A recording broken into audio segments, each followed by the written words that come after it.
the stiff truth.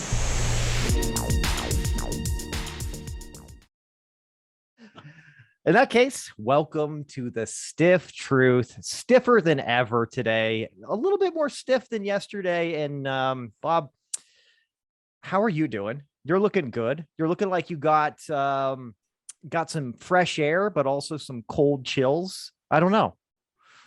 I'm doing really good. I can't complain. I actually am just getting over a cold, which in these times is always terrifying. But isn't that weird? It's like it's literally like we can't get sick anymore without it being COVID. Like regular sick. Yeah. And you basically got mouth fucked by his cousin, by COVID's cousin, other coronavirus, the one that we don't really care about too much. I'm just getting over a coronavirus. Oh my God, sound the alarms. No, you're like, no, I said a type of coronavirus. How you doing though? SARS-CoV-2 Delta variant. Yeah. But I had a cold. Yeah. So I played it safe. I got a test, right? A couple of tests. Made sure it wasn't COVID. We still have an anti-vaxxer in the house. So yeah. So it wasn't COVID. I tested a couple of times, saw a doctor, gave me prescription, normal stuff. Take your normal cold stuff, Mucinex, cough suppressant, yada, yada, yada. He actually told me to take local honey every day. I'm on a doctor's orders to down a teaspoon of honey, which honey's really good. But when you are forced to take a teaspoon of it every day, it's kind of disgusting. That's a bit much on its own. It seems like you're used to the consistency and the slow drip, though. Sometimes, it's like, oh, this honey, a little bit sweeter than that salty stuff that you normally are chowing down on. But I'll tell you what, man, I was a little worried because you had told me earlier this week that the bronchitis kind of thing was coming back too with this. Are you feeling better there? You don't sound bad. You still look like shit, but you don't sound bad. Well, I look like as much shit as always. But no, I have had a cough and for a while there it was getting bad, but the doctor's like, I'm going to give you this prescription cough suppressant. He's like, I love it. It works really good. And I was like, okay. And so I've been taking it and no, he's right. It does work really good. So my cough has been going away. I've been getting better. I think the worst of it was probably Saturday. Yeah, yesterday, maybe Friday. It's hard to tell. One of those days. But today I actually woke up feeling really good. I think by tomorrow I'll be, right as rain as far as Mondays go. But yeah, it's just these days, and then with the bronchitis bout for 3 months last year, anytime I cough, I'm like, oh shit, what's happening? PTSD all day. But I got to tell you, though, we did go camping up in the Jemez Mountains. And for any of the New Mexicans that know the Jemez area, is about a half hour east of Cuba, up there by San Gregorio Lake, which is an interesting lake. You have to hike in. It's like a half to 3/4 mile hike or something like that. And you get in, and it's kind of this untouched kind of pristine lake because, all the people that would trash the lake and leave a bunch of trash aren't willing to put in a mile round tripper on foot. So that's too much. Yeah. So it's not a party lake at all. So it's really nice. We actually didn't get up to the lake this time. We just kind of enjoyed camping in the mountains and having the fire and chilling out. And so it was good for you. It was good. I think it got down to like the mid to upper 40s at night. So yeah, dude, brisk. That sounds about right. I want to say it's been about, it's been probably over 20 years since I've been camping up there in the Jemez, but I do remember beautiful day, just a beautiful day, like temperature wise, and then butt ass dirty cold at night. Almost like, why am I so underprepared for this? But yeah, it is what it is. But I'm glad you had fun. I see the picture in the background there, but I mean, the truck looks phenomenal. I don't even give a shit about the fucking the scenery or whatever. I just want to see the truck. There it is. There it is. Oh, and it's natural habitat, Bob. That's what I like to see out there. It looks like you are on set for a Ford commercial right now. Like literally, you guys are just getting set up. You're like, should I park it here? Where should I'll tell you this. Where should it be? I could be. I'll tell you what, nothing really exciting on going over here on my end. quite the opposite, Bob. I think I told you this today earlier, but I'm in a lot of pain right now. My lower back is throbbing. I got one of those heat pads on it right now. I literally do it out like with gay sex or just masturbating to gay sex. I'm always worried that's going to happen, but I got really good form. You know what I mean? So that's not what happened. What happened is I was literally exercising this morning. I was doing legs and I knelt down to pick up these dumbbells. And when I stood back up, that was it. Yeah, that was it. That was the dramatic injury that I had. Is I knelt down and picked something up. It wasn't even that heavy. I was just like moving them, and then my back like kind of tweaked a little bit. I felt this really hot, like burning sensation. I was like, oh, okay, yeah. But and then I was bitching and moaning about it upstairs. Like afterwards, I was like, fuck, I can't even run now because my back is sore. I can't run. I was like starting to bitch. Like, it really fucking hurts. And Jamie's like, well, I mean, we are getting older. And I was like, I know that. That doesn't help at all. It doesn't help at all. Well, thanks, Captain Obvious. With remarks like that, you'll get promoted to Admiral Obvious. Well, I mean, it's something that I don't like to come to terms with very often. I don't like to stare at right in the face, but it's true. Weird shit like getting injured while you're sleeping and bending down to pick something up is bound to happen as you're, around the 40. Dude, 40. I want to say I was 35 or 36. I literally bent over the sink to wash my hands in the bathroom and pulled my back out and fell to the floor. So it's a thing. So it really is a thing. But I'll tell you what, we got a really, really dank drink today that we're having already. And my God, I mean, it's a beautiful drink. Did you get a chance to show everybody? I don't know if we were recording. Oh yeah. Look at that. Look at that. It's got color.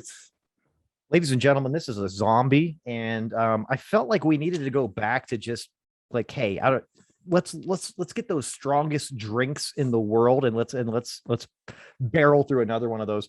I can't remember, what was it? Death in the Afternoon, right? That was the absinthe drink we did. That was the writer's drink, right? Yeah. So Ernest Hemingway's. Ernest Hemingway. I was going to say Oscar Wilde, but yeah, Hemingway. That was That's right. But this one is quite beefy. And again, everybody should get out there and try it, especially if you're not one of those people that likes to repeat back to the fridge and get an additional beverage, or maybe you're a little bit sick of having to go to the bathroom 100 times, or maybe you've got prostate problems and you don't like to go to the bathroom that much.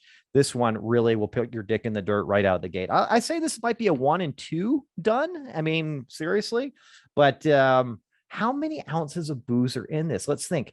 It's got an ounce of light rum, ounce of dark rum, half ounce of apricot brandy, and then another half ounce of 151. Overproofed rum is what they call it.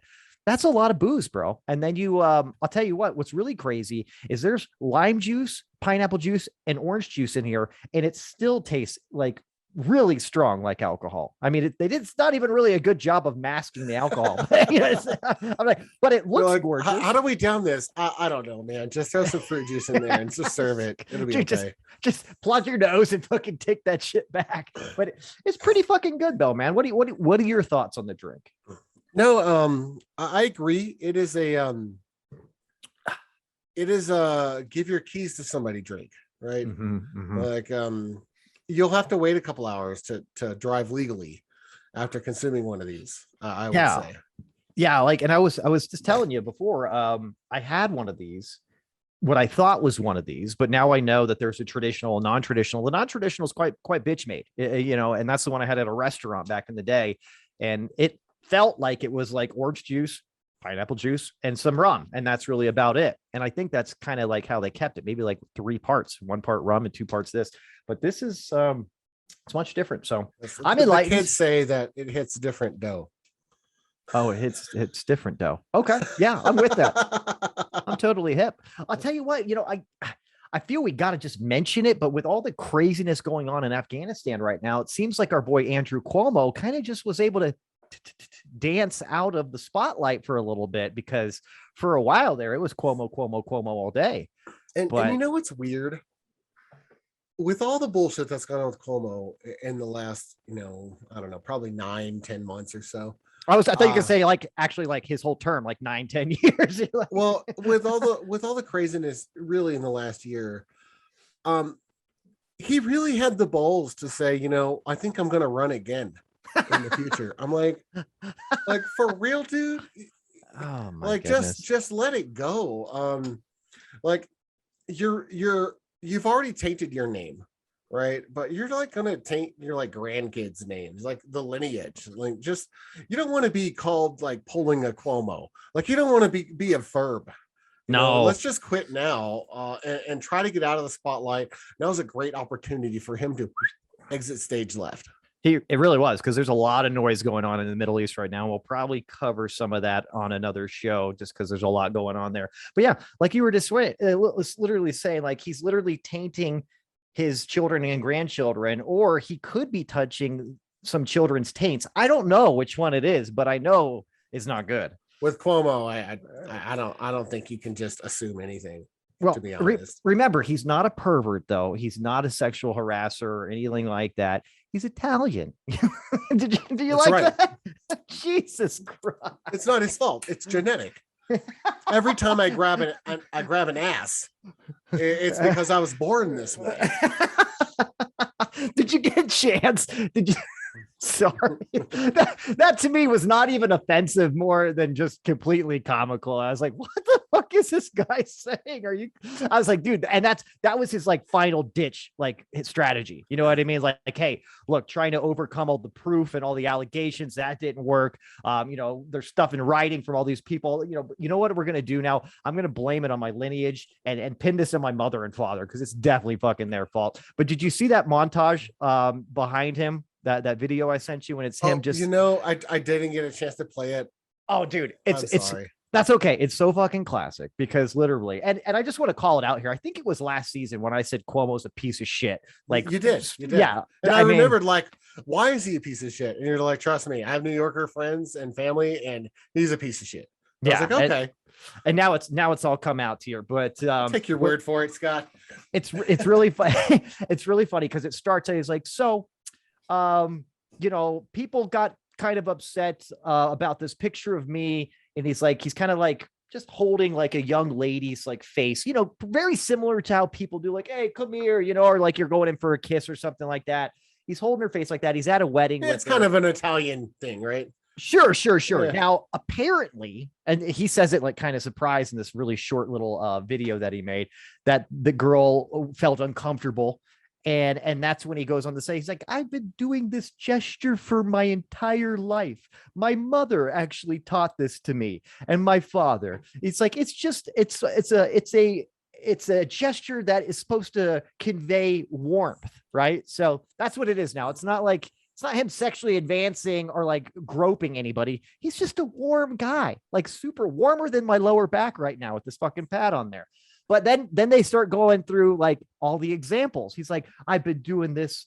I do this to young people. I do this to old people. And as he's starting to name different types of people, it shows different types of people. Yeah, he's like, I do this with black people. And it shows him like kissing this black guy's head. He's like, I do this to powerful people. And he's literally like almost French kissing Bill Clinton in one of these pictures. And I'm like, oh God, this is a sad, obvious last ditch effort. But you know what's interesting though? I thought was very interesting.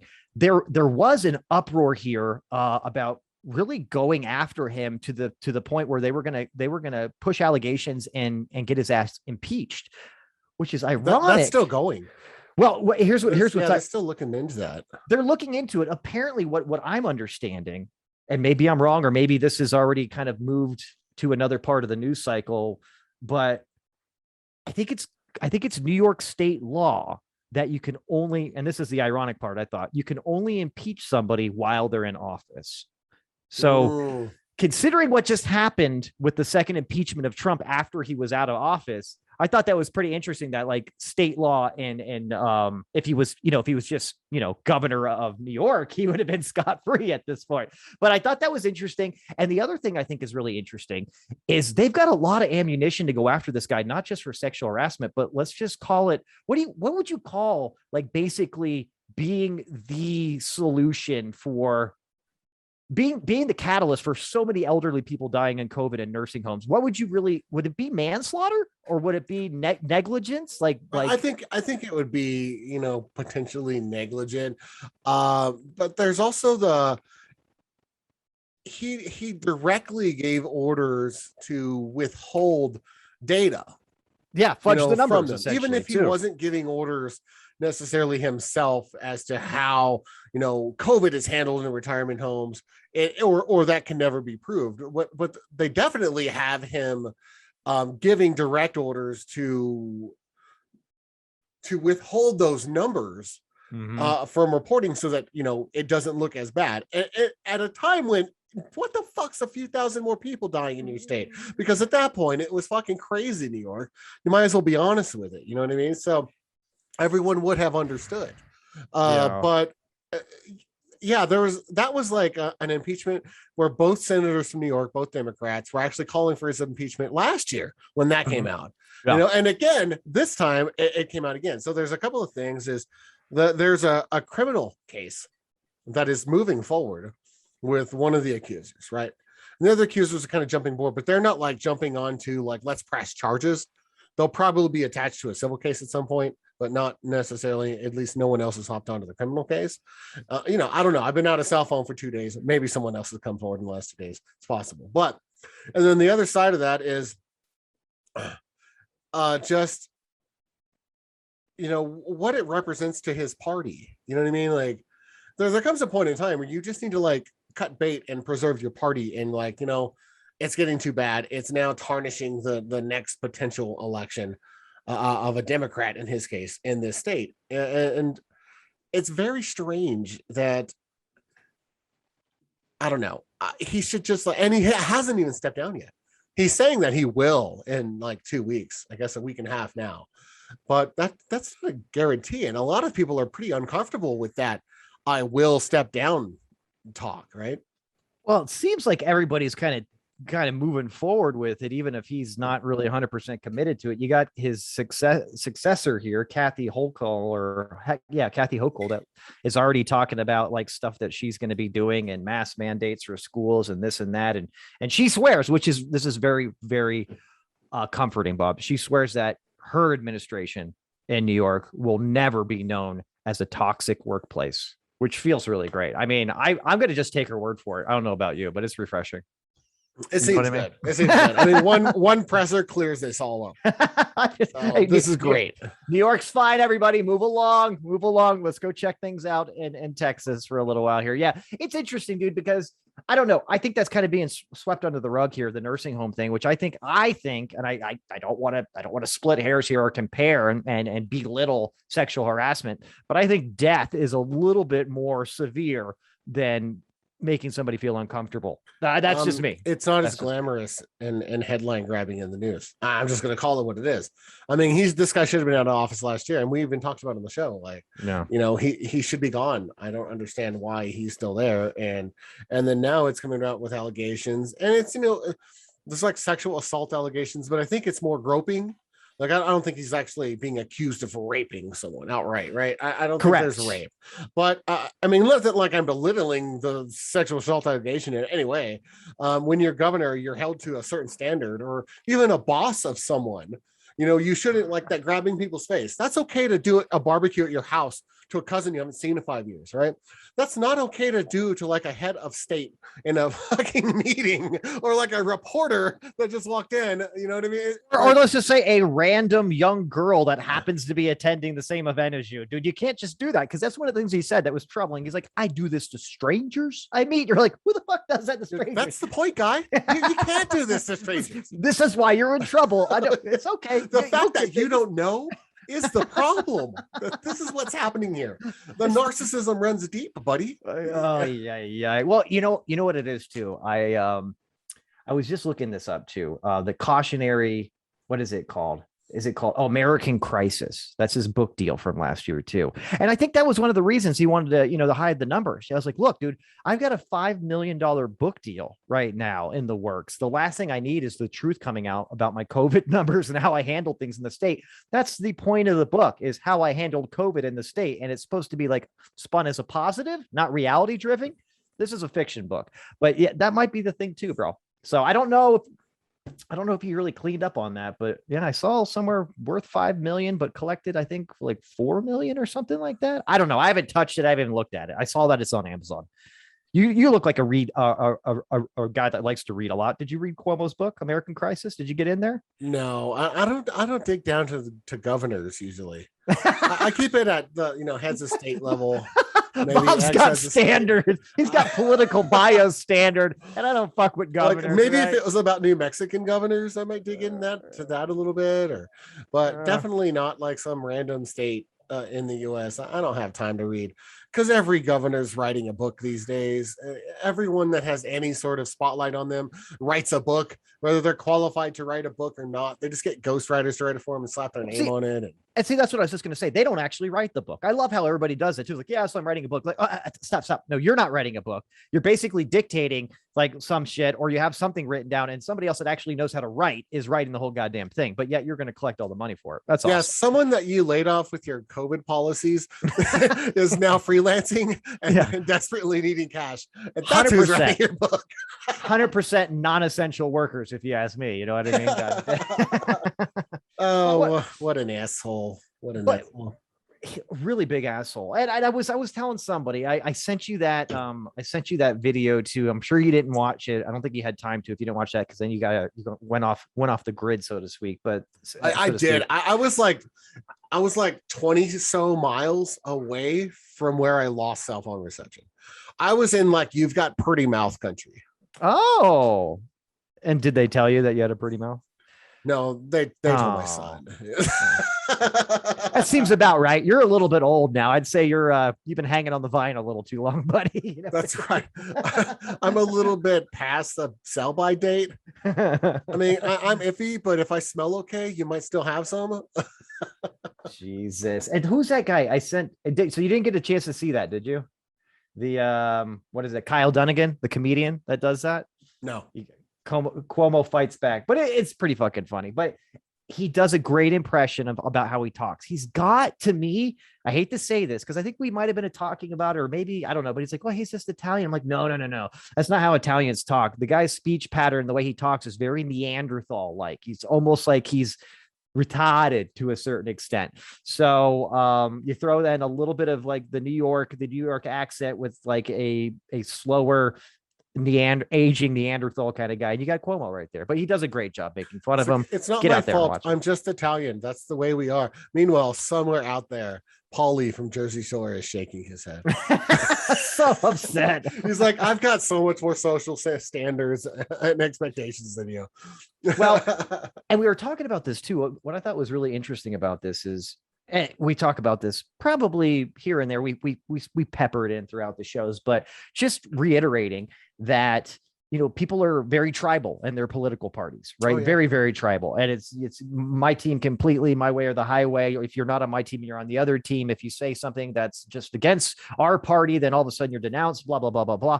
This is something where even last year, I didn't see a fuckload of support for Cuomo in New York during the nursing home fiasco. And definitely, I think almost everybody with half a brain knew it was time immediately to condemn and separate themselves. And that's exactly what everybody, all the way up to even the president said, yeah, I think he should resign. He's been fighting it forever. He's being in against his own party, like saying that he needs to resign. And he's just like, no, I got this. No, but you don't got this. It's interesting. You remember how we were laughing about like Trump not like refusing to leave office, after he'd be voted out or whatever. It's almost like Cuomo called Trump about this one, be like, hey man, you know how this feels. Like, what did you do? Just keep saying, just deny, just stay the course, or what did you do here? It's interesting because very honestly, similar. I wouldn't doubt if a conversation like that took place. The who's who of New York is a very small circle. It's very possible that these guys are much friendlier than they put on camera to each other, because Trump's made it clear that he doesn't like Cuomo, right? And Cuomo's made it clear that he doesn't like Trump on camera. But when they have a golfing outing, when they have tea time at 7 a.m. next Sunday in Mar-a-Lago, right? Seriously, that's a great point, Bob. I don't think you can literally be a big swinging dick of New York in the political or financial spectrum, right, for the last 30, 40 years and not be rubbing shoulders with Donnie. I think that's the case With a lot more people than this Trump and Well, Cuomo. and there's probably a couple few dozen billionaires that live in New York, right? And I'm sure if you're going to run in politics in New York City or New York State, you're going to know almost all of them because you're going to be asking all of them for money at some point to their face to try to get some campaign, money. So, like I said, I don't know. And I know you were like a little bit of tongue in cheek and when he probably asked Trump, but I don't think that's actually very far off if you really think about it, because a lot of these politicians, are different behind closed doors than they are in front of camera. And I mean, Well, we see it all the time. this is true. And just to correct you a little bit here, I was all tongue in your cheeks. You know what I'm saying? Oh, that's good. I'm glad I showered because when I came back from camping, it was stank. My pants like walked themselves to the laundry machine. They were just like, I had it with this dump. I'll tell you, I don't know what the fuck is wrong with me, Bob. But literally, I got fixated when you said tongue in cheek. I was like, my tongue, his cheeks. That's a funny one. You're just like, Bob, get up, I can't breathe. That's nasty.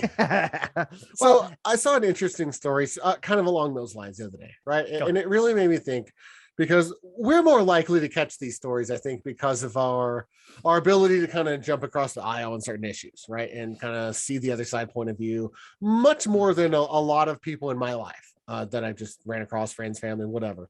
Sure. So Lindsey Graham got COVID, right? He got Delta, right? He's had his shots. All of Congress got those shots as soon as they could, right? They're like first in line. It was healthcare workers and senators and representatives.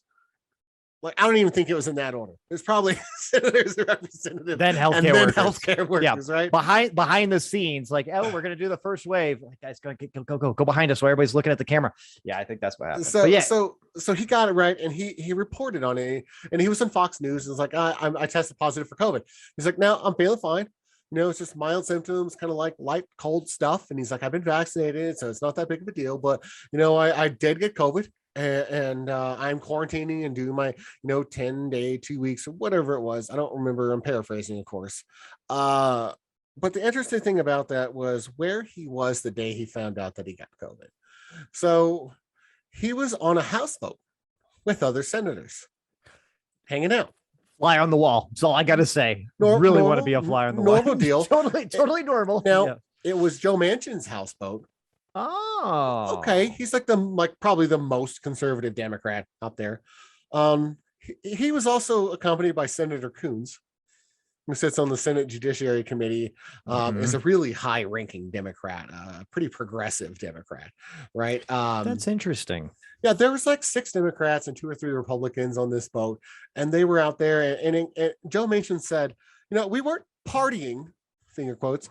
He's like, we were just a bunch of senators, out there doing some good conversation and having a burger or two. And I'm like, or two? Like, what? Who has two burgers? Like, what? Hey, hold on. Both you and I from Popeye? Like, what's that guy's name? Oh God. That's the guy where you like leave him trails of burgers and he just follows them eating them. Right. He's like, I'll gladly pay you Tuesday, right? For a hamburger today. Right? That's nice reach. That's like all the way back to before our time. I like that, Bob. So they're all out there, hanging out, partying or whatever. And I just found it interesting that part of the story quickly kind of gets swept away. But that's the only part of the story that I really paid attention to. I was like, Senator Lindsey Graham is one of the most anti-progressive, anti-Democrat. Everything they say is horseshit when he's like on Fox News, right? When he's on his camera to his people, right? Yeah. But then the cameras go off. And he's literally out there drinking beer, grilling with him and his Democrat boys out there. And I don't think really anyone pays attention to that enough. No, and this is interesting. If you think about it, all these guys were fucking sitting in poli-sci class at some Ivy League school, hanging out together, ripping beer bongs and smacking their own asses, I'm sure. But yeah, I'm sure they're almost just like, they're just turning actors, the lights off, sucking each other's dicks, pretending there's a girl in the room. Jesus Christ. Not like your college experience, Bob. but what I was saying in all seriousness here, because sucking each other's cock is not really serious per se, but these guys are just actors, right? When the lights are on, they've got to put on their face. They get out there, and it's very similar to how sports players, right? There's that very adversarial kind of rivaling type, kind of almost mean hatred that they have going on. But like Brendan Fraser and Bedazzled, we got to give it 110%. We really gave it our all out there. We left it all in the court. That's a senator in front of the camera. But literally once the cameras are off, it seems like they just kind of go back to it, which to me is very disturbing, right? That they will play these ticky-tacky games with people's lives while on camera and in the public eye, and then literally be super chummy in the background as they're like literally destroying America. But that seems to me a bit fucked on up. Both sides of the aisle. They're promoting this tribalism. Yeah. Right? But then behind closed doors, they're coordinating and chumming it up and fucking laughing about it. Meanwhile, the people that they propagandize are fighting each other outside of the IGA, right? Because of a bumper sticker. You know what I mean? And they're completely taking advantage of that. And I'll tell you this: if you teach hate and fear, you will get more voter loyalty than if you spread your message by any other means, and they know this. And that's fucked up too, isn't it? Because they're literally just, again, creating toxic society for their own benefit, which is really interesting to me that people would be that big a piece of shits. But we're talking about politicians, so I guess, and what's really interesting too, and I think this is, I mean, not a far reach here or nothing like a brain blaster here, but when they say the establishment, they're talking about both the right and the left, right? These are your establishment. They're talking about Lindsey Graham and Coons and Chuck Schumer, right? When you said Coons like that, it really could be out of context, kind of weird. You could just say Senator Coons or something like that. Well, I'm saying is these guys have been there 30 years in the Senate. That's the establishment. Once you've been there 30 years, that is the establishment. You have so many ties to all these corporations and all these political groups that they own you at that point. For you to keep that money train coming in, you're going to say whatever they want so that you can keep getting reelected, because power and maintaining your position to really basically work, 2 weeks out of the year and get paid and be a multi-millionaire to do really nothing to get it. That's what they want. That's the end game. It's all about money. I mean, what really separates a Democrat and a Republican, Scott? 10 things? 15 things? Maybe a couple of hot point things. I mean, there's literally maybe like one or two questions you could ask to figure out where they are there, right? You could probably do something about either war or the military, or ask something about homosexuality or abortion, and boom, those are your differences right there. That's about it. It's the established politicians are basically two sides of the same fucking shitty coin. Yeah, because I mean, you look at like abortion, taxes, and they'll distribute it differently or whatever, but they'll argue over taxes. They'll argue over abortion. But let's just be honest, that abortion thing is strictly for voters. They don't really care. None of those guys are having any kids anytime soon. So they don't have any personal investment in that issue anymore. So they just play it up in front of camera. So it's abortion, taxes. What are some other like polar opposite things that they'll vote differently on every time? Immigration. I mean that could be one of them too. And as we've talked before, they've actually changed roles. Yeah. And I think they do that behind scenes sometimes just to have fun. It's like, hey, you want to just flip the script on this whole immigration thing and watch how nobody even fucking notices? Do you think anyone will notice if we all of a sudden start locking the border down and we let you guys go for open border policies? I swear this was a bet, dude. This had to have been a bet from like some leader of the House bet or something. They just like flipped it up. Interesting thing though about immigration, I did see that we have the most people like caught at the border of all time right now, and Trump's Title 49 or 47 or whatever that was that we took 42 think it was 42. Right? We talked about this in the show about how hardcore it was. Biden still has that. Yeah. So, these guys are so much different that he actually liked that policy and he's going to stick with it for a while. I mean, again, what really separates a Democrat and a Republican other than interviews on news outlets? This is very true. And then who are the guys that always wear like the red ties? Trump wore a red tie a lot, didn't he? I don't like the red ties for some reason. Yeah, that's kind of fucked up. I don't know where that came from anyways, but sorry. I'm just waiting for someone to just go like bow tie or a bolo. Like go full bolo with it. I would like to see a politician rock the turtleneck. That's all I'm saying. What do you got to hide under there? Everything. Who knows? But it's covered up. Rock it. See what happens. That's right. I was pulling a Cuomo last night. I gotta wear this turtleneck. That motherfucking dirty guy Cuomo. Oh, I'm about out of my drink, buddy. Yeah, me too. It's kind of sad times. You know the drink's powerful, Scott, because before I made it, I asked Jess, am I driving anywhere today?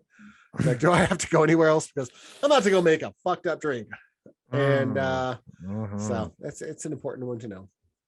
Well, let me ask you here. What are the plans for the rest of the day, buddy? You going to get into something crazy? You going to hang out? I mean, I know you just had a grueling weekend out in the national forest. So I don't know. You could be feeling one way or the other. No, probably just going to watch Coinbase because for those that don't know, Doge has been doing its Doji thing. I'm telling you this. I am eyeballing that like a motherfucker. I'm literally like a couple fractional cents away from hitting my position where I'm going to sell. Boom. Oh, good for you. Well, what a diamond hands in there. Well, and I'm going to sell to get out of Robinhood because that's where I got my Doge locked up in. So I need to get out of there as soon as I can. You know I did that, Scott, but then I went on in and reacquired my position in Doge, but I reacquired it in Coinbase, even though they charge a nominal fee. Well, it's funny that you mentioned all this right now, because right as we were starting the show, I checked Robinhood real quick, and of course, randomly, right, Bob, as Doge is finally they're down for maintenance. Yeah, routine scheduled maintenance, which during is the middle of production hours. Yeah, during the middle of Sunday, which makes sense. Whatever, fucking lying sons of bitches. But I'm gonna drop them like a hot cake here pretty soon, and I'm just waiting on it. Very excited. That's why I've got out of there. I'm actually like, I don't know, dude. I'm like 55% up in my Doge position right now. Oh, good for you. Over investment. It's a fairly strong position. I'm trying to hold out I'm going to buy a black and white boat to go with that trucker. There it is. Well, you heard it here first, folks. Bob is racially pretty cool. He's going to buy a black and white boat. So as always, very progressive, Bob. I love that. Sign of the times, man. Stay with it. Well, I'll tell you what, man. I think we're about done with this, the show we do. I think we're going to close it up for the day. What do you think, buddy? I'm okay with that. Yeah. And, again, I or for the first time, I'll formally apologize to my co-host. I was very selfish today and missed our meeting time by several hours.